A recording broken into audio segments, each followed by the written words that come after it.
السلام علیکم ورحمۃ اللہ وبرکاتہ۔ میرے عزیز بھائیوں اور بہنوں، نماز کسی بھی صورت میں معاف نہیں ہے، چاہے گھر میں ہو یا سفر میں ہو، بہرحال نماز پڑھنی پڑے گی۔ لیکن سفر کی نماز اور گھر کی نماز میں فرق ہے۔ آج وہی فرق میں آپ کو بتاؤں گا کہ اگر سفر میں رہیں گے تو سفر والی نماز کیسے پڑھیں گے۔ اسی طرح بات آتی ہے کتنے کلومیٹر پر ہم مسافر کہلائیں گے۔ اسی طرح کا ایک کوسچن ہے کہ سفر کی چھوٹی ہوئی نماز اگر گھر میں پڑھیں تو مکمل پڑھیں گے یا پھر قصر کریں گے۔ تو آئیے تفصیل سے بات کرتے ہیں، آج کے اس ٹاپک کو شروع کرتے ہیں۔ دھیان سے سنیے گا، انشاءاللہ بہت ہی آسان کر کے ساری باتیں سمجھا دوں گا۔ آج کے بعد سفر کی نماز کے سلسلے میں جتنے بھی ڈاؤٹ آپ کے ذہن میں آتے ہیں وہ سب کلیئر ہو جائیں گے۔ پہلے ایک بات یہ سمجھے، ایک ورڈ آئے گا بار بار اس میں، قصر۔ قصر کہتے ہیں جب ہم سفر کر رہے ہوتے ہیں اور ہمارا سفر 83 یعنی 83 کلومیٹر کا ہوتا ہے تو پھر شریعت یہ کہتی ہے کہ 4 رکعت والی جتنی بھی نماز ہے ان کو اب تم 2 رکعت پڑھو۔ اس کو کہا جاتا ہے نماز میں قصر کرنا۔ فار ایگزامپل ہم گھر سے نکلے تو ہمیں یہ اندازہ لگانا ہے کہ ہم جہاں جا رہے ہیں وہاں تک کا ہمارا سفر 83 کلومیٹر کا ہے، تو اب نماز میں ہم قصر کریں گے، یعنی 4 رکعت والی نماز 2 رکعت پڑھیں گے۔ جب 2 رکعت کمپلیٹ ہو جائے گی تو سلام پھیر دیں گے۔ اور یہ تو سب کو پتہ ہی ہے کہ 4 رکعت والی نماز 3 نمازیں ہیں، یعنی ظہر، عصر، عشاء۔ تو قصر صرف ان 3 نماز میں ہی کریں گے، ان کے علاوہ جو 2 نماز ہیں ان میں قصر نہیں کریں گے، یعنی فجر اور مغرب میں قصر نہیں کریں گے۔ فجر میں جس طرح 2 رکعت ہے تو وہی 2 رکعت سفر میں بھی پڑھنی پڑے گی۔ اسی طرح مغرب کی 3 رکعت سفر میں بھی 3 رکعت ہی پڑھنی پڑے گی۔ خلاصہ یہ سمجھیں، قصر صرف 4 رکعت والی نماز میں کریں گے۔ اب رہی بات سنتوں کی، تو اگر سفر کے دوران سنت مؤکدہ پڑھنے کا ٹائم آپ کے پاس ہے تو پڑھ لیں، ورنہ سنت اور نفل کی چھوٹ ہے۔ باقی نفل، سنت غیر مؤکدہ یہ بھی اگر چاہیں تو پڑھ لیں تو ثواب آپ کو ملے گا، اور اگر نہ چاہیں پڑھنا تو کوئی دقت کی بات نہیں ہے، بس یہ ہے کہ ثواب نہیں ملے گا، لیکن گناہ آپ کو اس سے نہیں ملے گا۔ ثواب نہیں ملے گا تو گناہ بھی نہیں ملے گا۔ اس کو میرے استاذ محترم حضرت اقدس مولانا عبد الناصر صاحب، جو کہ مدرسہ شاہی مراد آباد کے نائب پرنسپل ہیں، یہ بہت بڑا ادارہ ہے، بڑی یونیورسٹیوں میں اس کا شمار ہوتا ہے۔ دینی اور سماجی کام اس ادارے سے اللہ رب العزت نے خوب لیا ہے، علماء اچھی طرح جانتے ہیں۔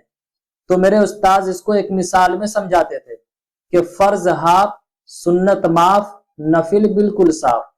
یعنی سفر میں فرض نماز ہاف پڑھی جاتی ہے، سنت معاف ہے، کوئی پکڑ نہیں، اور نفل تو بالکل ہی صاف ہے۔ تو اسی کو آپ بھی سن لیجئے اور اسی کو یاد کر لیجئے تاکہ آسانی سے آپ سمجھ سکیں۔ کیا فرض ہاف، سنت معاف، نفل بالکل صاف، اس طرح بھی آپ یاد کر سکتے ہیں۔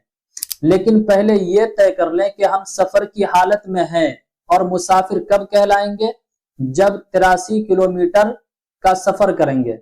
اب اس میں بعض علماء الگ الگ رائے پیش کرتے ہیں، کوئی کہتے ہیں 82 کلومیٹر، 82 کلومیٹر، کوئی کہتے ہیں 92 کلومیٹر، 92 کلومیٹر۔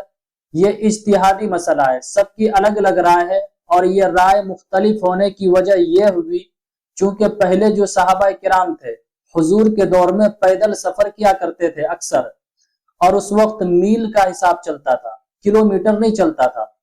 اب کلومیٹر کا سلسلہ شروع ہو گیا ہے۔ ابھی کے دور میں اگر ہم میں سے کسی سے بھی پوچھیں گے تو وہ میل نہیں بتا پائے گا صحیح طریقے سے اکثر کہ میل کتنا ہوتا ہے، لیکن کلومیٹر آسانی سے سمجھ جاتا ہے۔ تو علماء نے میل کو کلومیٹر میں کنورٹ کیا ہے، اسی وجہ سے مختلف رائے سامنے آ گئی ہے۔ بہرحال سارے علماء صحیح ہیں، جو جس کو فالو کرتے ہیں اس حساب سے عمل کر لیں، لیکن ہمارا جو فتویٰ ہے وہ یہی ہے ہمارے علماء کا کہ 83 کلومیٹر کا جب سفر کریں گے پھر آپ مسافر ہو جائیں گے۔ اب بات آتی ہے نماز میں قصر کب سے کریں گے؟ جس وقت گھر سے نکلے اسی وقت سے شروع کر دیں گے یا پھر اس کی کیا صورت ہے؟ تو اس کو بھی غور سے سن لیں۔ جب گھر سے نکلے اور اپنے سٹی کو کراس کر دیے، اپنے سٹی کو پار کر دیے، اس کے بعد سے جو بھی نماز کا وقت ہو اس نماز میں قصر کریں گے۔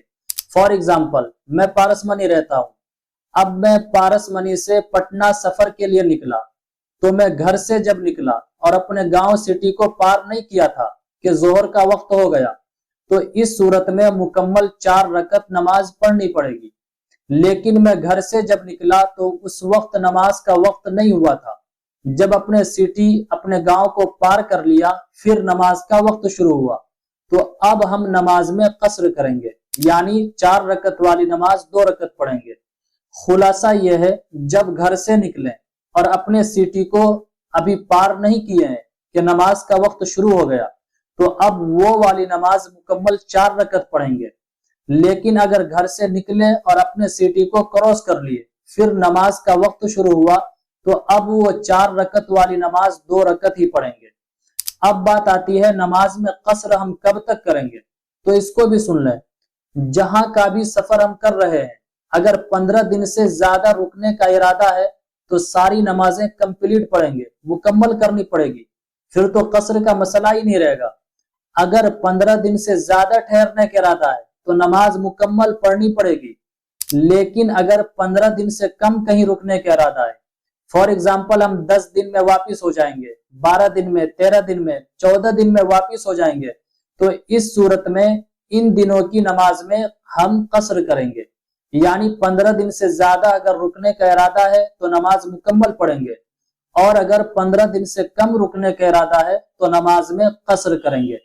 اور سفر کے یہ تمام مسائل مرد اور عورت دونوں کے لیے سیم ہے، ایسا نہیں ہے دونوں کے لیے ڈیفرنٹ الگ الگ ہے، دونوں کے لیے سیم ہے۔ ایک ضروری مسئلہ یہ بھی سن لیں، اگر ہم سفر میں ہیں اور جہاں جانا چاہتے ہیں وہاں پہنچ گئے، یا راستے میں کسی مسجد میں امام صاحب کے ساتھ نماز پڑھنے کا اتفاق ہوا، تو چونکہ امام صاحب اسی سٹی کے ہیں، تو جب امام صاحب کے ساتھ ہم نماز پڑھیں گے تو مکمل پڑھنی پڑے گی۔ قصر کا مسئلہ اس صورت میں ہوگا جب ہم تنہا اکیلے پڑھیں، یا پھر اگر ہم امامت کریں تو ہم 2 رکعت پر سلام پھیر دیں، باقی ہماری جو اقتدا کر رہے ہیں ان کو چاہیے کہ وہ بقیہ 2 رکعت اپنی کمپلیٹ کر لیں، یا پھر مسافر خود اپنی جماعت بنا کر نماز پڑھے، پھر اس صورت میں قصر کریں گے۔ ایک اور ضروری مسئلہ ذہن میں آیا، بہتوں نے مجھ سے پوچھ چکا ہے کہ سفر کے دوران جو نمازیں ہماری چھوٹی ہوئی ہے، بہت ساری نمازیں ہوتی ہے سفر کے دوران کی جسے ہم نہیں پڑھ پاتے ہیں، قضا ہو جاتی ہے مصروفیت کی وجہ سے، تو اب بات آتی ہے سفر کے دوران چھوٹی ہوئی نمازیں جب ہم گھر میں آ کر پڑھیں گے تو مکمل 4 رکعت پڑھنی پڑے گی یا پھر صرف 2 رکعت پڑھیں گے، تو اس کو بھی اچھی طرح کلیئر کر لیں۔ سفر کے دوران کی چھوٹی ہوئی نمازیں جو قضا ہوئی ہے اسے گھر میں آ کر بھی 2 رکعت ہی پڑھیں گے۔ اسی طرح گھر کی چھوٹی ہوئی نماز اگر سفر میں پڑھیں گے تو 4 رکعت ہی پڑھنی پڑے گی، یعنی جہاں جو نماز چھوٹی ہے وہیں کا اعتبار ہوگا۔ اگر گھر میں چھوٹی ہے اور سفر میں اس کی قضا کرنا چاہتے ہیں تو مکمل 4 رکعت کرنی پڑے گی، اور اگر سفر میں چھوٹی ہے گھر میں قضا کرنا چاہتے ہیں تو 2 رکعت ہی قضا کرنی پڑے گی۔ تو میرے عزیز بھائیوں اور بہنوں، امید کرتا ہوں سفر کے جتنے بھی مسائل تھے اچھی طریقے سے کلیئر ہو گئے ہوں گے۔ اس کے باوجود بھی کچھ ڈاؤٹ آپ کے ذہن میں ہو یا کچھ سوال آپ کے ذہن میں آ رہے ہوں جو آپ پوچھنا چاہتے ہیں تو مجھے میل کیجئے یا پھر کومنٹ کیجئے، انشاءاللہ بہت ہی آسان کر کے آپ کو سمجھا دیا جائے گا۔ ویڈیو کو زیادہ سے زیادہ شیئر کیجئے، رشتہ داروں میں، دوست و احباب میں، گروپس میں سینڈ کیجئے، چونکہ دین کی بات ہے، دین کی بات کا پھیلانا صدقہ جاریہ ہے، بہت بڑا اجر اور ثواب کا کام ہے۔ السلام علیکم ورحمۃ اللہ وبرکاتہ۔ اسلامک اسکالر مفتی خضر حیات پارس منی کے آفیشیل چینل کو سبسکرائب کیجئے، جہاں پر ملیں گے آپ کو مفتی صاحب کے بیانات، اسلامک ہسٹری، شرعی مسائل اور بھی بہت کچھ سیکھنے کو۔ جزاک اللہ۔